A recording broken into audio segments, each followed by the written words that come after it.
Hello everyone, Arlesdale Productions here, and welcome to the Season 2 layout tour for my series, Thomas and Friends Adventures from the Railway. Now, the layout that you guys are about to see is the biggest layout ever for my series, mainly because it's the second and it's bigger than the first. So, without further ado, I'm just going to zoom out here and I'll show you guys the layout. So you'll kind of notice that it's A, a lot bigger, and B, I don't know how well you guys can see, but if you kind of look around, you'll see characters featured that were never featured in my series before. Every character who appears on this layout is going to appear in one way or another in Season 2. Some characters might speak, and others might not even speak at all. But nevertheless, every character on this layout currently will be seen. This layout took about 4 days to put together, and it was a little bit of a challenge, not gonna lie, and I actually didn't finish until a few days ago, because I actually ran out of switch track, and I needed switch track for another line, so I got some more real quick and was able to finish. So without further ado, let's get into this layout tour. So I'm going to start over here at Knapford Station. There we can see Thomas, Gordon, and Henry, each with their respective trains except Gordon, probably resting, ready to take the express. And I'm going to start out with the main line. And the main line is a lot longer than it was in Season 1, which is why the layout is a little bit bigger. So if we follow the line that Gordon is facing, we'll come through this dual track signal and head off into this Knapford Station tunnel here. The line then crosses under this bridge, which feeds all the way back into Knapford on the empty line. But if we continue along this line, we'll get to this the stop and go station, which is now outside Knapford as opposed to just on the main line. And you'll head up and over Gordon's Hill. Now I'll get to this section of the layout in just a sec, but I'm going to come back over to Knapford and I'm going to show you where the other two lines go. So I pointed out where the empty line goes, so let's follow Thomas's line. And Thomas's line comes down under by the coal hopper where Toby is with the milk van and Henrietta. And that line then goes over this intersection, which matches up to the main line, and heads down into this the bottom part of the mountain tunnel. And the upper track follows along over to where Arthur is with his goods train, and then goes down into the empty line of Knapford. So if we continue along over Gordon's Hill, we reach Ulfstead Castle, which is a completely new destination for my series. Just kind of lift up a little bit, and you can kind of see the full thing in the shot. This was actually the part of the layout I think I started with, because I kind of knew what I wanted to do, but I wanted to make sure I had the right tracks for it. So if we follow the T-switch in, we're starting off on standard gauge track. Dual gauge track. And the reason I say that is because there are now 2 gauges on this layout. And you'll see why after Ulfstead Castle. So the track we're on right now is dual gauge, and if we come through the bottom of the Ulfstead signal station, we hit this little, this movable track piece here that can be slid back and forth. The bottom line is standard gauge, but if we use the top line here, it continues to be dual, and that goes up into the top of the castle. If you were to take this line right here, it would change to narrow gauge only. This line continues to be dual gauge, and it runs down where Stephen is, underneath the castle crane, and back over to the main line.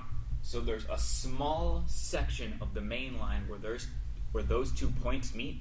That is dual gauge only. No other part of the main line is dual gauge except for that little section right there, center screen. So if we were to take this narrow gauge line, it would run down by the clock tower, and we could see Isabella in the background. and it heads over to where Millie is on the second story level of the Ulfstead signal station. Her line then runs down through the castle crane, and you'll notice this section of points right here where this little bridge repair notice is, and this is standard gauge only. So underneath this castle crane, it's dual gauge on either line for the intersection, and then it kind of stops where this next set of points is. So if we follow this line, we head underneath Ulfstead Castle, we wrap around the back to the mine, head up and over to where we see Fergus with a little line repair car, and it heads over up this wacky track bridge, heads down over back towards the switch. So that's really all there is of Ulfstead Castle. You have some standard gauge only, some narrow gauge only, and more importantly, the dual gauge, because if you've seen Ulfstead Castle in the TV series, you know that it's dual gauge. So, coming down over here, if we were to continue on this line, we come over to a little red engine named Skarloey. And the Skarloey Railway is finally appearing in my series. I think off the top of my head they have 3 episodes in season 2, but I could be wrong. I'll find out a little bit later, and sure enough you guys will after season 2 starts to come out. So if we follow along this line, we then head over to the Skarloey Railway Sheds, where we see Mr. Percival talking to Peter, Sam, and Duke. Now, if you guys have seen the collection video, you'll notice that Mr. Percival did not appear, as well as Ada, Jane, and Mabel.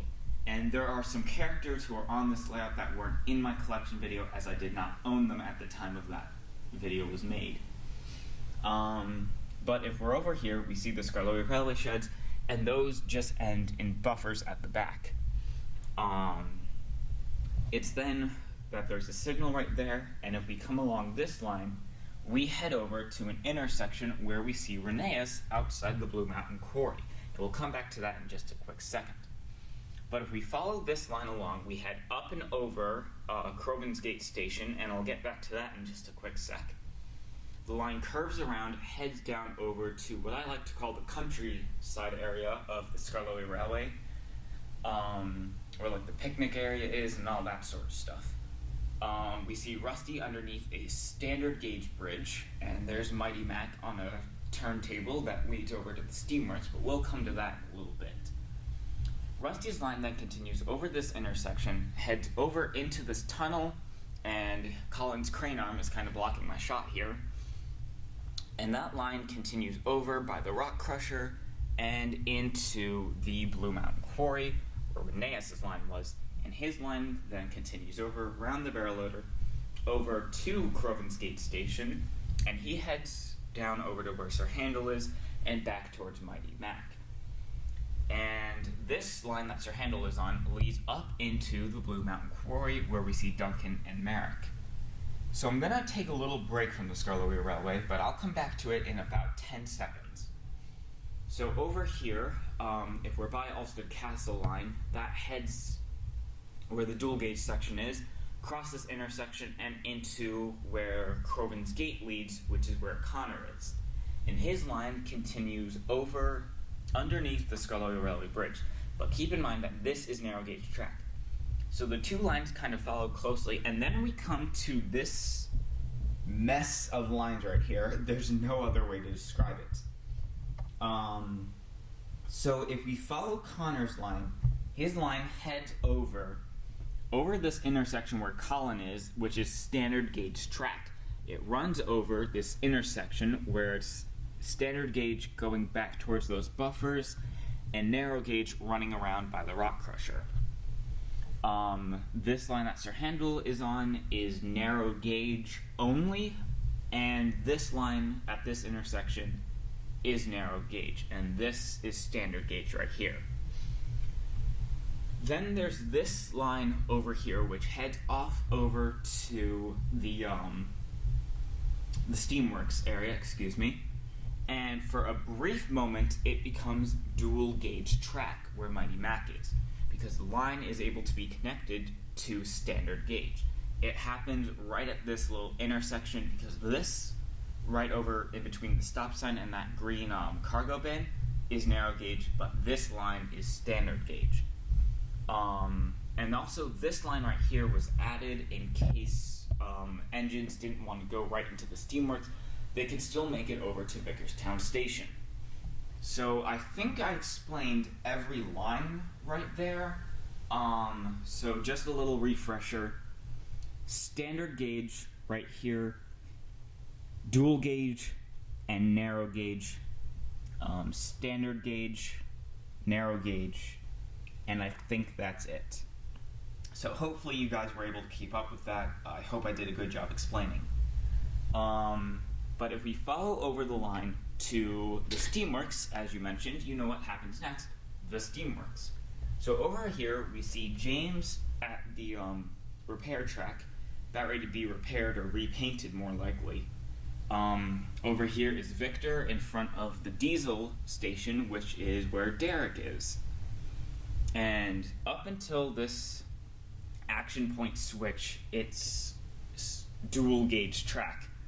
If you were to continue on, it then switches to standard, so Victor can go no further along this line. So over here we have Vicarstown Station, the last main line stop on the island. And this part right here, Rosie's line continues back over towards the Steamworks. Flying Scotsman's line connects to Rosie's line through those points right there, and it continues on over towards that bridge that I put in. That's back over to Crovan's Gate.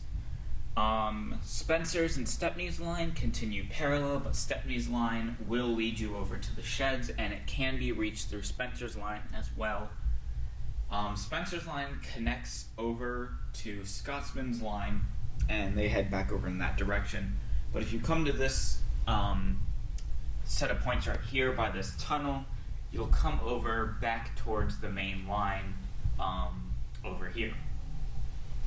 But if you were to travel along Stepney's line and go over to where Ari and Bert are, their line continues over towards Duck, where he's waiting at Tidmouth Station, and that line continues through a section of road that runs over towards Vicarstown, but it also continues over towards this level crossing and that level crossing over there. So Duck's line heads up over another section of road, which I'll come to later, and there's Murdoch over by the sawmill, and that line continues to the second part of the mountain tunnel, and then that, of course, leads back to Knapford. So if I quickly come around again, this line back behind Vicarstown, there's only two tracks because these two just end in surface ramps. I didn't have enough room back here to join all of them together to make 4 consecutive lines, but I did the best I could. Over here, it continues towards this straightaway over towards Brendam docks, and if we follow the docks, we'll see like a set of points right here. And that goes over towards the ocean where Cranky is, and there's this other part that leads on to the upper level of Brendam docks. This is the Brendam Bay shipping set. I've had this since the season 1 layout, but I never really incorporated it. The only piece that appeared was this crane. And then this line over here heads underneath, but it doesn't go very far. As you can see, it just kind of ends in ramp, and I just completely knocked this crate off Porter's flatbed there. This line heads over underneath the building, and it runs back that way. We'll get to that in just a sec. But if you were to continue along this upper part, you see where Salty's at, and there's this T-switch right at the bottom. That line heads around over back behind the building to where Edward is, and then that line continues up onto a bridge that travels above the road, and it goes over down to where Ari and Bert are at that setup points right there. The line that Sam is currently on heads back up and over this arched stone bridge and into the scrapyard. So the scrapyard is an interesting part that I incorporated. You can see Reg, Harvey, and Diesel all over here. It wraps around over to this line here, which just ends in buffers, and then it connects back over to the main line where the dockside is. And if we're to continue along the main line, we hit another set of points. This is a T-switch right here, and it heads over to the Crosby coal loader, which then feeds into the tunnel, and eventually reaches the quarry. The quarry is actually really close to Knapford Station, and I don't necessarily like the layout that it is right over here, but it's the best I could do with what I had. This crane over here is the cargo transfer crane, and the road just kind of ends right there, and I'll get to the road in just a sec. But there's the sidings for Bill and Ben, and then this line comes over and connects to the bottom part of the mountain tunnel. And if we're to follow this line, it heads over to this T-switch where Donald and Douglas are by the sawmill, and then it heads over back to the scrapyard where Harvey is. So if I'm to talk about the road really fast, it starts over at Knapford Station, heads beneath the crane, curves around to where Bertie is, goes up over the tunnel and back down through this intersection, feeds its way into the scrapyard where we see, I believe that's Lorry 1. Over here we see George, and then it goes down over to Tollbooth Bridge, and the road ends shortly thereafter. So if we're to come back to the main line again, we head over towards where Harold is outside Tidmouth Sheds. So Tidmouth Sheds has a complete makeover now, and almost every line can be reached in Knapford. So if you start out on the main line and just head straight, you'll eventually reach the line where Percy's at, and that line then feeds over back to the main line where Henry and Gordon are. But if you were willing to travel on Thomas's branch line, you'd come to this set of points right here, go over to the turntable, and then the straightaway through the turntable then feeds into the main part of Knapford. Over here we see sidings where Dennis is, there's Sir Topham Hatt's car, and then there's also this little signal box I just decided to put in. That could be used for the turntable operator, I suppose, but that's just right by the turntable. There's two sidings over here for smaller engines, a T-switch which leads over to the main line, and all these lines are connected one way or another. There's my hand right there kind of supporting me. So yeah, also really quick, there's also the Vicarage Orchard right here where the windmill is, and there's Trevor and Terrence busy at work. You see Caroline down below, and I think that just about covers everything. I'm going to make my way back over to Knapford Station where Thomas is at, and I'm pretty sure that I covered everything. Just kind of looking around out of the corner of my eye right now, and I don't see anything that I missed, I don't think. So, yeah, that pretty much does it, I guess, for this layout video. I want to thank you all so much for watching, and the first episode of Season 2 will be up in 1 week's time, and it's titled Late Again, Oliver. So I hope you guys are looking forward to Season 2. Be sure to follow me on Twitter, like, comment, subscribe to my channel, and so yeah, thank you all so much for watching, and this is Arlesdale Productions signing off. See you guys later.